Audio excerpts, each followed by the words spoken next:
Hello and welcome everyone to the HEX Bash for the final HEX Bash of September, 30 September 2017.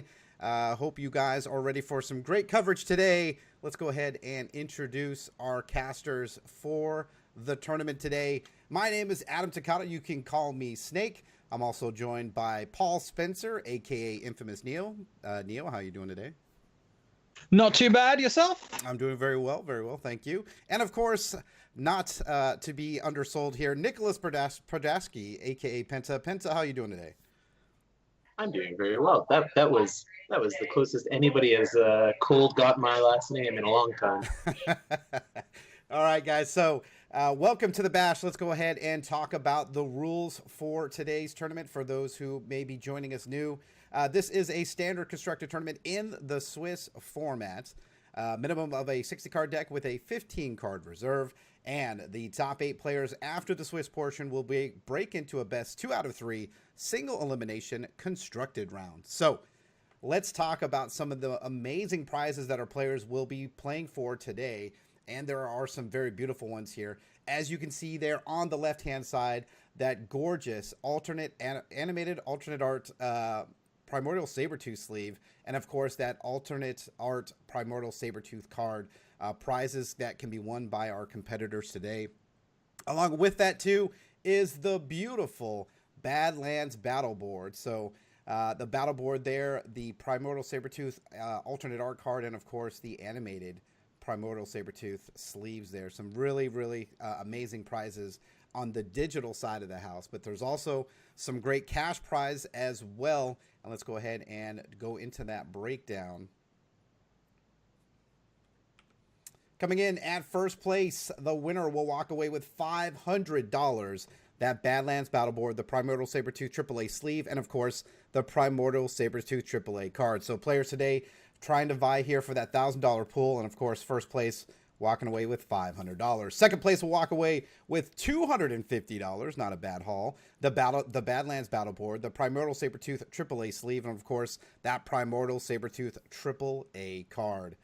Third and fourth place will walk away with $125 each. The Badlands battle board, the Sabertooth sleeve, and card. So players definitely wanted to make the top 4 to walk away with some cash today, along with their sweet digital prizes. 5th through 8th place will walk away with 15 packs, the battle board, the Primordial Sabertooth sleeve, and the Primordial Sabertooth AAA card. And 9th through 16th will walk away with that HEX Bash ticket, which gives them an entry into another HEX Bash tournament, the Primordial Sabertooth AAA sleeve, the Primordial Sabertooth AAA card, and last but not least, 17th through 32nd place will walk away with the Primordial Sabertooth AAA card. Guys, what do you think about the prizes for the tournament? They continue to be really fantastic, especially considering that HEX Entertainment's giving out $1,000 for each of these tournaments every weekend. I only see sleeves. I mean, there are some sleeves in there. Those sleeves are really nice too. I don't think I've seen anybody running the Sabertooth ones in game yet. Yeah. All right, so those are the prizes for the winners, but there's also door prizes as well. So there's very good incentives to join into the HEX Bash tournament. 8 players who are not in the top 8 will receive a copy of the Badlands battle board, and that is a very beautiful battle board to have in one's collection.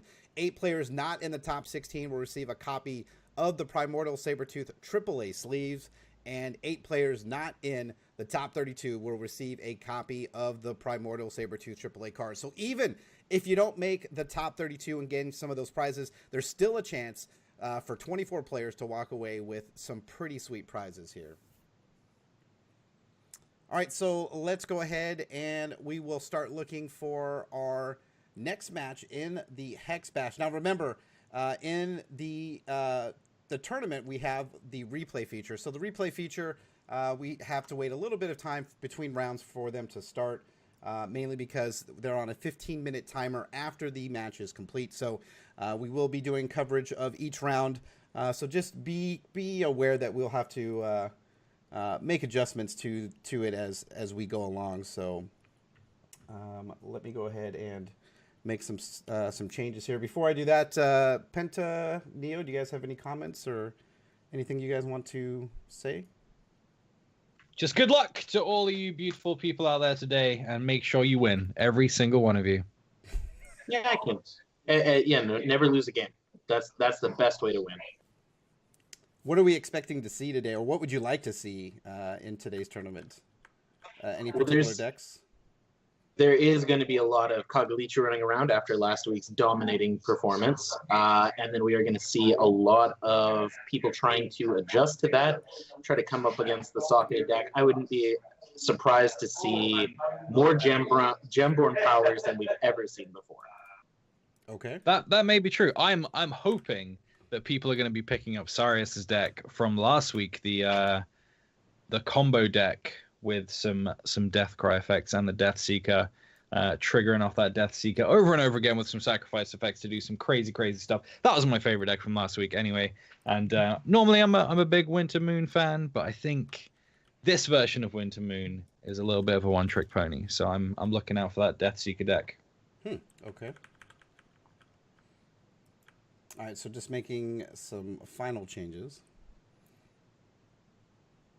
And who knows, maybe we'll see some new tech as well as players go to make changes. Lasgar's Vengeance Band. I know a lot of people are excited about that. Some players maybe not so much. How do you guys think the meta has changed since the removal of Lasgar's? I don't think it's changed too much. I think that it's shaken up because people are more willing to try other things. But I still feel that the decks that were prominent will be prominent now. Diamond, Sapphire, Kagalichu. It's definitely taken the strength away from aggro, but I still think it can do well. It's been proven that the Redlings can still put up a fight even without Lasgar's. It will just allow some new decks to come in that weren't there before. We saw Jeff running a Valor deck last week as well as the Death Seeker combo and a few other things too. So it has, I don't think the power has changed, but people are more willing to try new things out. Penta, did you have a comment? I was just saying that it has gotten a little more troop-based. A lot of things are able to stick to the board a little more reliably, even if the meta hasn't swung as much as some people would expect. Things like the Librarian are certainly more potent now, as they can just touch the board and actually stay there for more than a turn. Okay, sounds good. Looks like we do have our first match for round number 1. This is going to be Zbounder versus Cyriius. Let's take a look at some history here for Cyriius. He is part of Team Seafood Restaurant. I'm not sure who else is a part of that. He's 29 years old. He loves brewing. English. He's an English-German teacher and a father and a full house with 2 girls. His top 8 finishes include 2 HEX Bash, and coincidentally, too, he was also part of the HEX $100,000 Invitational Tournament as well. He was part of the top 12 players in the world invited to the HEX $100,000 tournament, and he played that Spiderling or that Berry deck with Azure Fate Sorceress in day 1 to make it into day 2 for that tournament. So Cyriius representing France, and we will be catching action with him here shortly. So let's go ahead and go into that match between these 2 players. Casting for this round will be myself and InfamousNeo, so we will go ahead and get started. All right, so Cyriius playing Kagalichu against his opponent Zbounder with 23 health. Looks like Cyriius' opening hand. We got a Blood Shard, Sepulchre Dust, a Well of the Ancients, some Esme action, Aspect of the Squirrel, Animus Nolzon, and Dark Harvest Nolzon. Over for Zbounder, looks like Mono Sapphire on his side. Looks like he's going to be sticking with a Sapphire Shard, Sapphire Ice, Consult the Talon, a Copycat, Commander, 2 Copycats, Commander Prompt, and a Warp Steel Shardsworn. Neil, what do you think about these hands? Yeah, so a lot of people are trying different versions of this Socket deck out. We've seen a few different variants in different shard combinations. Aspect of the Squirrel and Blood Wild is a new one to me. But they're more or less the same because a lot of them are shardless. All the Socket cards mostly are shardless. The important ones anyway, your Animus, your MC, your Dark Heart. So yeah, we'll see how this goes. I think it could work pretty well with Kagalichu on board. Interested to see what the sockets are. As far as Mono Sapphire goes, it's something we've seen around a lot, and maybe it's it's better now. It wasn't performing too well, but maybe it's better now with Lasgar's gone. Yeah, I was looking at some data over at HEX PvP Tools, and the Mono Sapphire deck has had over a 90% win rate over the past 4 days. Mono Sapphire definitely being played a lot and winning a lot in at least in the constructed ladder. So it looks like here Dark Card socketed with create a random troop with cost equal to the card's cost. We see a Wild Eyes here for Cyriius. He'll play out that Well of the Ancients. Going to go for that Wild Threshold, and we'll see that MC on the board. MC maybe with speed here. I'm not sure what socket in yet, but it looks like a wild socket there. Resource +1/+1. I showed it a couple of times. Ooh, I see. So going for the low-cost resource game with MCL, which is pretty good. Pretty good. MC is vulnerable with that socket to being taken out by blocks. But, he'll still get that one resource in, even if he swings one time. So you're getting a little bit of value either way there. We see a Sentry of Nolzon for Cyriius off the top. He'll play a resource. MC will now be a 3/3. Here comes the swing. Zbounder decides not to block. We'll take 3 and go to 20. And then we'll see the Sentry of Nolzon come down, making all socketed cards in Cyriius' hand cost -1.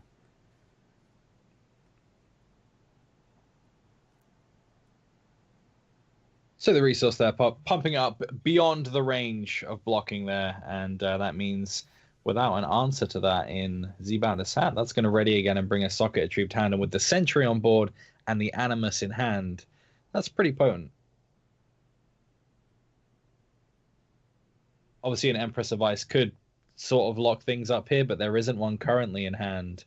There is a Consult the Talon, and there is a bunch of other things there as well, which can make this okay for Zbounder. But I think both decks can be quite quick here.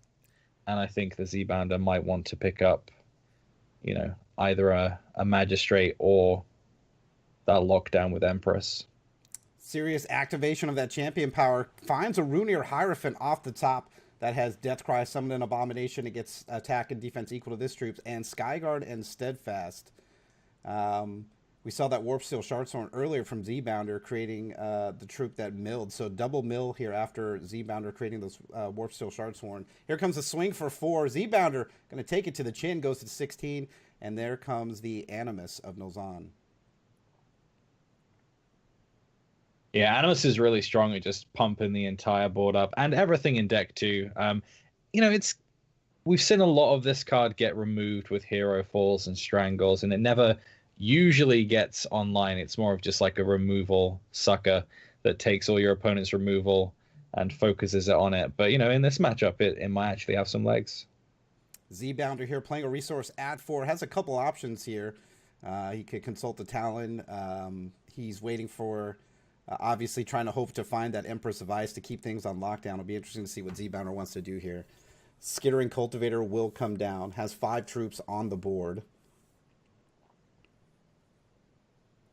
Consult the Talon with that Mobilize feature on the Skittering Cultivator is nice. He does do that with those Warpsteel Shardsworn. Draws some cards, none of which are the Empress, I'm sure, which is what he was looking for. Well, the Empress is good. What he's drawn isn't too bad. The thing is, right, he's about to hit that 5th threshold for Sapphire. And there are a lot of troops on the board, and there are about to be 2 more from that Cultivator as well. So Commander Prompt into double Copycat is a huge amount of damage. And even if Cyriius does have some stuff down on the board here, he's going to be taking something. MC getting plussed up here with that resource. Now a 6/6. Here comes that Runir Hierophant into an Underworld Crusader. Runir Hierophant a 5/5. Here comes a swing. Lots of damage inbound. We'll see a Deathcrawler step in front of 1, but take 11 damage. Zbounder down to 5. Yeah, huge swing there. Notably, the Dark Art didn't come out. If the Dark Art had come out there, then the Cultivator would have been popped off. But, this is huge damage. That's going to be +6 to everything if the Prompt and double Copycat come down here. So here comes the Prompt. Copycat number 1. Going to Copycat that Commander Prompt. And here comes the second one. So 3 Commander Prompts.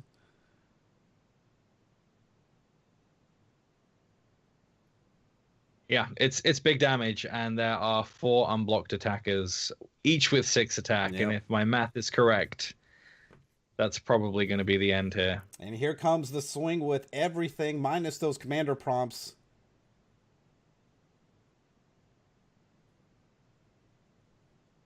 Cyriius looking down at it and going, "Yep, that's a lot of damage, and not much you can do with only 2 blockers. 28 damage still going to be assessed, and Zbounder will take game number 1. Yeah, it's pretty easy to do a big swing like that when you've got +6 to every single troop on your board.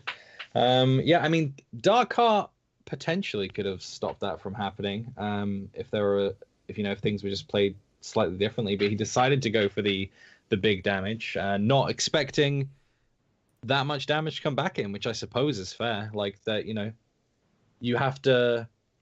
I would like to not assume my opponent has that kind of play in his hand most of the time. Yeah, but it is a play that. Yeah, but it is a play that Mono Sapphire can have, so I guess you have to be aware of it. All right, so we're just waiting on game number 2 between those 2 players. Zbounder taking a 1-game lead off the back of Copycat and double commander prompt, or triple commander prompt off the Copycat. All right, let's go ahead and get in on the action. We'll take a look at opening hands for both players. Speaking of that Badlands battle board, here we go with Cyriius playing it now. Opening hand for Cyriius to see Sepulchre Cryptus, Wild Ice, Wild Shard, Rodpaw Gang, Animus Nolzon, Paw of Yazukan, and a Rune Ear Hierophant. Over for Zbounder, we got triple Sapphire Shard, Copycat in hand, into the unknown. Warpsteel Shardsworn, and a Tribunal Magistrate. Neo, what do you think about these hands? Yeah, very different hands this time. It's a little bit slower for both players. We don't have the explosiveness really on Uzu's side. Magistrate can provide that a little bit, but it's it doesn't have the prompt and double copycat nonsense that was going on before. And on the other side, it's a little bit slower as well. 3 cost, 4 cost. Things aren't really going to start happening here until around turn 5. But I mean, Uzu has the potential to just draw into things that make that hand crazy. Both player playing resources. Back over to Cyriius, finds a Monsage Lily Pad. He'll go ahead and play out that wild resource. Nothing he can do. He'll just pass back over to Zbounder. He'll play that second resource out, which means he can start getting Warp Steels online. Here comes one. Depth Crawler comes out, and that will end his turn. Cyriius finding another resource off the top. Now go for that Blood Threshold. Here comes Rune Ear Hierophant, Skyguard Steadfast. And back to Zbounder. Yeah, double Magistrate is very strong, especially with that Into the Unknown in hand. Into the Unknown can, give you that tempo advantage, deal with a threat that, is constantly a problem like Animus of Nolzan can be. So yeah, it's actually looking pretty good for Zbounder here. Neither players really have anything immediately that can close the game, but I feel like Zbounder has the better chance looking at the cards on the board right now.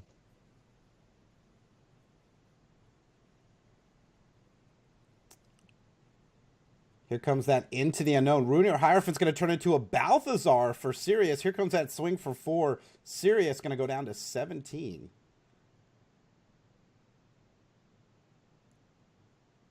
Yeah, the random gem there was +1/+1 on action as well, so that's a little bit of extra damage there from using that Into the Unknown straight away. So we see that Lily Pad come down for Cyriius. He'll create that Battle Hopper. Kagalichu, gonna find a Yazukan off the top. Here comes Animus of Nolzan and sacrificing it. So now a 6/6 Animus for Cyriius.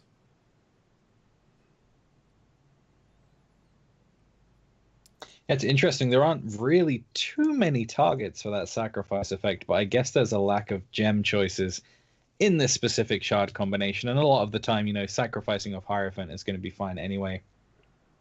So the thresholds are there now. There is a Magistrate and a Copycat. The problem is there is a Dark Heart sitting in Cyriius' hand. So depending on how this is played out, either the magistrate sticks or it doesn't, right?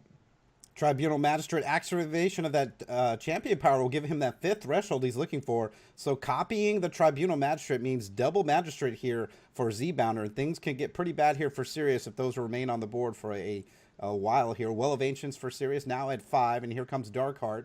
Those Tribunal Magistrates will tick off, put some Spiderling Eggs into Cyriius's deck. Creates a Blightseed Cultivator. Here comes a swing for 7. Zbounder takes that hit for 7 and goes down to 16. So one magistrate gets sacked off. We see another copycat come up there, and another magistrate's coming down. So, the magistrate army is going to persevere for a little bit longer. It's just a matter of whether those spiders show up, I suppose. Cyriius finds a blood shard off the top. We'll play it now at 6. Definitely has some options here. The Balthazar is a very tempting option. That Balthazar that got made from a Hierophant earlier is now a gain 7 health, draw 7 cards. But I mean, there are still plenty of options even without that. Maybe you don't even need to draw cards at this point. And the other thing too, he's also generating eggs in his deck, so drawing cards could also give his opponent some Spiderlings as well. We see that Yazukan come down after that hit. Zbounder now at 4. Yeah, that was huge. It looks like he, opted to go for the Flight Troop here, just to go over the top if he can. Yazukan's obviously a very strong player, has Life Drain lethal, so it can, if anything decides to swing in here, it can block and, repair some of the damage that has been done to his health pool. Warp Shield Shardsworn looks like a Smash Maggot milled as a result of that. Back over to Cyriius. Battle Hopper comes back out and goes back into the crypt. MC off the top. Here comes a Sepulchra Crypt Dust.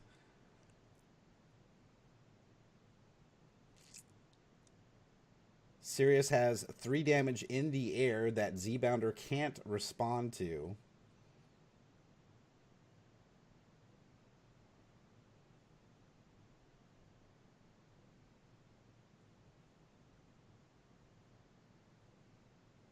We see MC, Zbounder sitting at 4. Here comes the swing with everything else. Has to block here. Yeah, he feels okay because, there have to be blocks on both those ground troops, which definitely clears up the board a little bit. Plus, he's gaining a little bit of extra health there as well. 3 back puts him back to 20, and Zbounder down to 1. Be interested to see what it does here, though. Goes for the Port of Yazukan, puts a bunch more eggs into his deck, gets Confounding Eyed, unfortunately. There's a lot of eggs in there now. Yeah, I mean, Cyriius's deck is at 61 now, but in a really good spot here. Zbounder needs to be able to respond to at least the Yazukan in the air. He's going to have to sacrifice at the start of his turn thanks to that Dark Heart of Nulzahn as well, so not great. Tribunal Magistrate will go into the crypt, and he finds another one, but it's not going to do it, and Cyriius will tie this thing up 1-1 and force a game number 3. He did have the option to draw there, but I mean, it would have needed to be like a transmog, and that would have only really stemmed the flow. It wouldn't have fixed things permanently. It would just maybe would have given him another turn. Maybe he wasn't running it anyway. Didn't see any Empress there at all, which is interesting. Definitely did not. I'm sure he would have loved to seen that get those troops on lockdown. Looks like round 2 is starting, so good luck to players in round number 2. We'll be bringing you coverage of this matchup between Zbounder and Cyriius, tied at 1 apiece.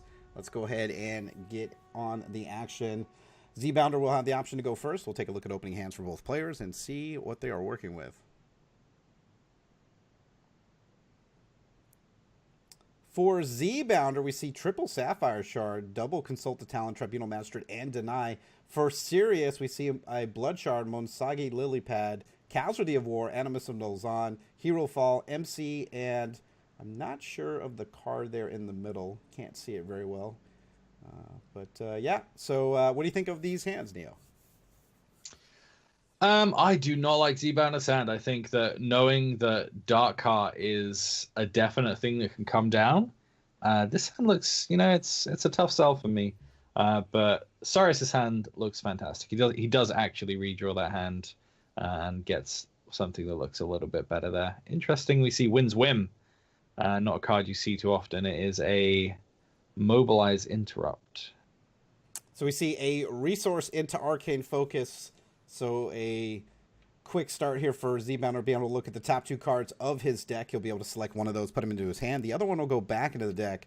We'll see what he finds and what he selects. Looks like he's just going to go for that resource, and he'll pass the turn over to Cyriius.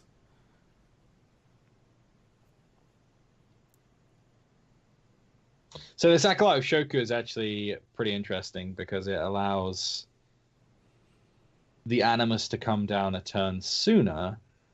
There's the Empress that we've been waiting for this whole time. And that means that, the whole Animus buffing things chain can happen a little bit more quickly as well. So it'd be interesting to see if he goes for MC here or if he goes for the Acolyte of Shoku. Cyriius has some options here, just like Neo said. Does indeed go for that MC, and will pass the turn over to Zbounder. Empress off the last draw, finds a Consult the Talon. He'll play out that resource, and he'll just hold up and go back over to Cyriius. Yeah, it's interesting. Obviously aware that, there is removal in blood, and he probably wants to hold up that deny. But, the threats aren't really that present on turn 3 for this socket deck. Start of Zbounder's turn finds a resource, so that 4th Sapphire Shard and activation of Champion Power would give him the 5th resource. But, of course, needing to protect that Empress is very important here. He'll play out that Sapphire resource. And here comes Empress. Yeah, he's gone for it. So he can protect it this turn, but the deny is going to flip back to a 3-cost next turn. So, it's protectable momentarily, but it actually doesn't have an allegiance. So that Casualty of War in Cyriius' hand here is still going to be able to take it out. So deny the hero fall, at least for that turn for Zbounder. Cyriius, though, at the start of his turn, we'll see what he wants to do here. Well of Ancients will get him to 4. No open resources for Zbounder. We see Kagalichu going to activate, finds a Runir Hierophant. Yeah, so it's pointless putting anything down here in his mind because, the Empress can exhaust it and make nothing happen next turn. So he's better off going for the Shoku and the Casualty there. Do see a troop off the top, but it's not the best one in the world. Commander prompt for Zbounder. He'll go ahead and play that out. Doesn't really have any other options here as he'll pass the turn to Cyriius. Going to get that extra draw thanks to MC. Here comes the Runir Hierophant and that Monsagi Lily Pad. Going to go ahead and create that Battle Hopper. Underworld Crusader going to come down as well. So a 5/5 MC swinging in here to Zbounder. Going to go ahead and take that damage. Doesn't want to lose that prompt. Goes to 15. His draw is a Sapphire Shard, and he's now at 5. Yeah, he's just not been able to dig his heels in this game, and the socket in MC has actually done quite a lot of work here, pushing up to 5/5 over the course of a few turns with no real removal, apparently, in Zbounder's deck. Dealing with a threat is a problem. Zbounder seems to be just purely relying on, the potential to burst damage out and use that Empress as a tool for control, but it's just not working here.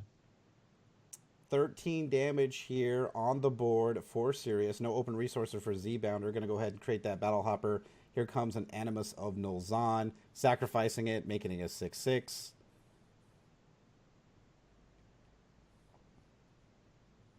Yeah, that's big stuff, and there's no resources left, so... Wow, so Cyriius will take that match down against Zbounder 2-1 and move into the next round with his victory intact. Really good match there, and it's good to see. I like the Sockets deck a lot. It's really fun to see that deck. Mono Sapphire just not finding the answer it needed to keep things on lockdown or to protect that Empress.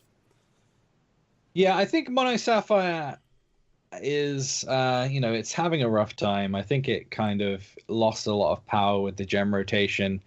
And it used to be very consistent. It's still very consistent. It's just that other decks are doing so much now, and with Kagalichu at the forefront of everything at the moment, you need to bring some of those reverts and more control, generally speaking. And that's hard to do in a deck that just wants to push damage through. It's hard to find space for that kind of thing.